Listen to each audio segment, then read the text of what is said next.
सभी को राधे राधे। सौरभ वैदिक एस्ट्रोलॉजी यूट्यूब चैनल पर आप सभी का स्वागत है। मैं आप लोग के समक्ष एक और न्यू वीडियो के साथ हाजिर हूँ। प्रिय दर्शकों, आज हम बात करेंगे कर्ज के ऊपर। कर्ज लोन अगर बहुत ज़्यादा हो गया है तो इससे छुटकारा कैसे पाएँ। बहुत लोग कर्ज के नीचे इतना दब जाते हैं कि वो अपने आर्थिक स्थिति को ख़राब कर लेते हैं, मेंटलिटी पागल हो जाते हैं। तो आज हम इसी टॉपिक के ऊपर बात करेंगे कि कर्ज ज़्यादा हो गया हो, इतने सारे EMI लोन हो गए हैं, तो आपको चुकाना मुश्किल पड़ रहा हो, कहाँ से चुकाएं। तो मैं इसी वीडियो में आपको बताऊंगा। सबसे सिंपल उपाय है, कोई ज़्यादा खर्च करने की ज़रूरत नहीं है। मैं अपने दर्शकों को हमेशा जीरो इन्वेस्ट का उपाय बताता हूं कि पैसे भी खर्च ना हो और जो समस्या चला आ रहा हो उसमें भी कमी हो। तो चलिए शुरू करते हैं। हमने मेष लग्न का कुंडली बनाया। लग्न कोई सा भी हो सकता है। मैं हमेशा अपने वीडियो में एक चीज़ बोलता हूँ कि लग्न पे कदापि ध्यान न दें। लग्न चेंज होते रहते हैं। 12 भाव, 12 राशियाँ, 9 ही ग्रह होते हैं। तो 12 भाव है तो कहीं ना कहीं हर प्लेनेट का पोजीशन होगा। लग्न भी चेंज होते रहते हैं, कोई ज़रूरी नहीं है यहाँ एक है तो किसी की जन्म पत्रिका में 2 भी हो सकता है। तो लग्न पे कदापि ध्यान ना दें, मेरी बातों को समझने की कोशिश करें। हमने समझाने के लिए बनाया। मेष लग्न की कुंडली है। सबसे पहले मैं आपको बता दूं कि कर्ज के कारतत्व प्लेनेट कौन कौन हुआ, कौन से ग्रह खराब होते हैं तो कर्ज ज़्यादा बढ़ जाता है, कर्ज के नीचे इंसान दब जाते हैं। तो सबसे पहले है मंगल, शनि, राहु। ये तो हैं ही कर्ज के कारतत्व के प्लेनेट हैं। इसके अलावा कुंडली के छठे भाव से भी रोग, रिपु, शत्रु का विचार किया जाता है। तो छठे भाव का स्वामी को भी देखते हैं कि कुंडली में किस जगह पे बैठा है, क्योंकि छठे भाव का स्वामी ये बताता है कि कर्ज हो गया तो रिकवर कितना जल्दी होगा, कितने दिनों में रिकवर होगा, या फिर कर्ज के नीचे और दबते चले जाएंगे। तो ये देखने के लिए कुंडली के छठे भाव से देखते हैं। तो चलिए मैं आगे बात करता हूँ। मेष लग्न का कुंडली है। मैंने 9 ग्रहों का पोजीशन यहाँ पे सेट कर दिया। 9 ग्रहों को मैंने अलग अलग भाव में बिठाया है। आप देख सकते हैं गुरु को मैं यहाँ उच्च के बैठा दिया, सूर्य को भी अपने स्वराशि में बैठा दिया, तो ये भी उच्च के माने जाएंगे। मैं प्लेनेट को उच्च में इसलिए रखा ताकि आपको समझाने में इजी होगा। बहुत की जन्म पत्रिका में सोचते हैं कि मेरा तो गुरु उच्च का है तो मुझे कर्ज नहीं लेने पड़ेंगे। ऐसा नहीं है।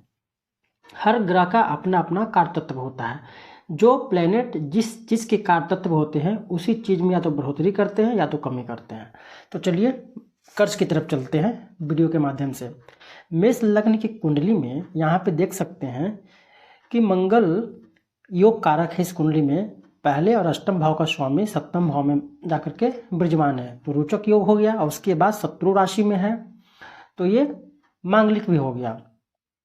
और साथ में राहु के साथ है तो पीड़ित हो गया मंगल। उसके बाद शनि की नीच की दृष्टि आ रही है, शनि भी पीड़ित, और केतु की भी सप्तम दृष्टि आ रही है।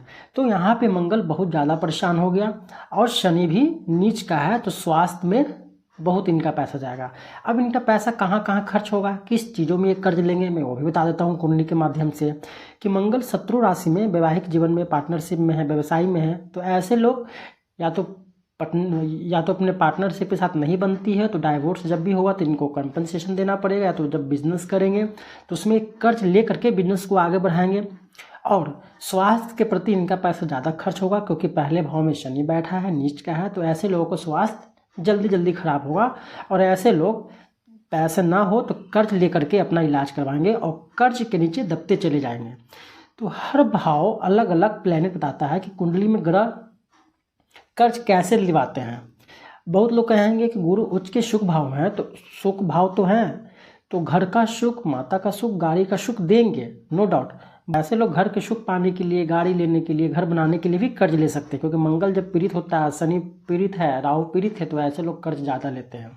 ये तो हो गया एक योग। दूसरे योग की तरफ चलते हैं कि छठे भाव का स्वामी बुध है और बुध जाकर के बैठा है मित्र राशि में, कर्म भाव में। जब 6 का लॉर्ड कर्म भाव में बैठा था, ऐसे लोग जो कर्ज लेंगे वो कर्ज को तो रिकवर कर देंगे, क्योंकि कर्म भाव में बुध बैठा था। ऐसे लोग, बुध बुद्धि का कारक है, तो ऐसे लोग लेखक होते हैं, कवि होते हैं, तो अपने कर्म के माध्यम से, अपने कामों के माध्यम से पैसा जितना भी कर्ज लोन लेंगे वो चुका देंगे।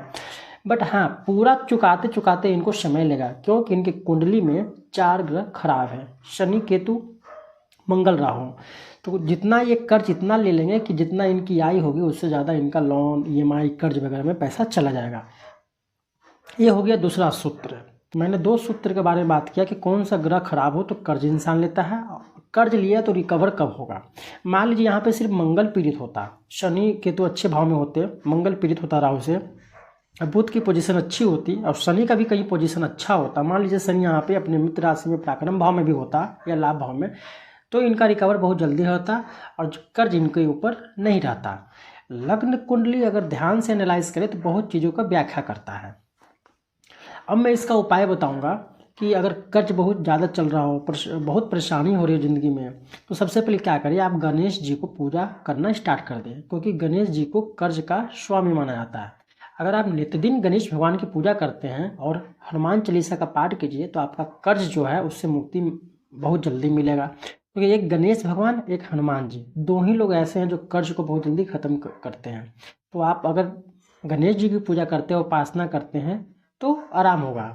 मैं बताता हूँ पूजा कैसे करना है। जब भी गणेश भगवान की आप पूजा करें तो साथ में दुर्वा जरूर अर्पित करें, दुर्वा अर्पित करें, साथ में बेलपत्र भी अर्पित करें, लड्डू से भोग लगाएं और जब भी भोग लगाएं तो एक पात्र में, तांबे के लोटा में एक जल रखें, शुद्ध जल। भोग लगाना न भूलें और हनुमान चालीसा का नित्य दिन पाठ करें, नहा धो करके स्वच्छ आदि होकर के। इससे जो आपके कुंडली में दोष, कर्ज, लोन से बहुत दबे हुए हैं, इससे आपको धीरे धीरे छुटकारा मिलना स्टार्ट हो जाएगा।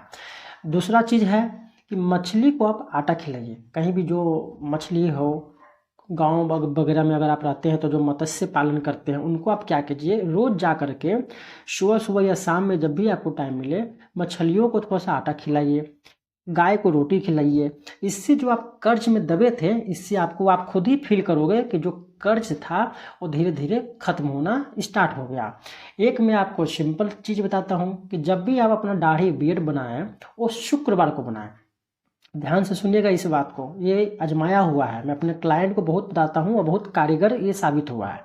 शुक्रवार को आप सबसे पहले एक अपने रूटीन में डाल रहे कि दाढ़ी बाल आपको शुक्रवार को बनाना है।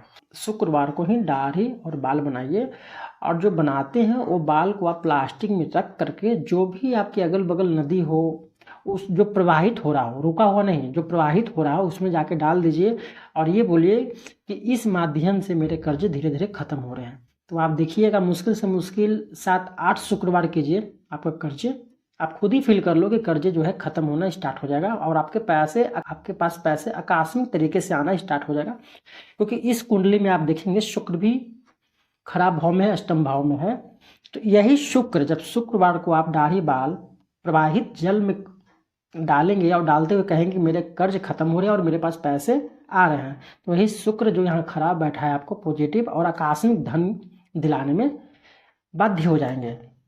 और मंत्र जाप कौन सा करना है, सबसे सिंपल मंत्र बताता हूँ, उसको आप पकड़ लीजिए। ओम हनुमते नमः। इस मंत्र का आप प्रत्येक दिन जाप करें, इससे आपको बहुत आराम होगा। मैं आज आपको बताया कर्ज लोन से परेशान हो तो छुटकारा कैसे पाएं। अगर आप भी किसी चीज़ के बारे में जानना चाहते हैं, कुंडली दिखवाना चाहते हैं, कुंडली मिलवान करवाना चाहते हैं, शादी वगैरह में प्रॉब्लम आ रही हो, किसी भी समस्या का समाधान चाहते हैं तो आप मुझसे कंसल्ट कर सकते हैं। डिस्क्रिप्शन में मेरा व्हाट्सएप नंबर दिया हुआ है। धन्यवाद।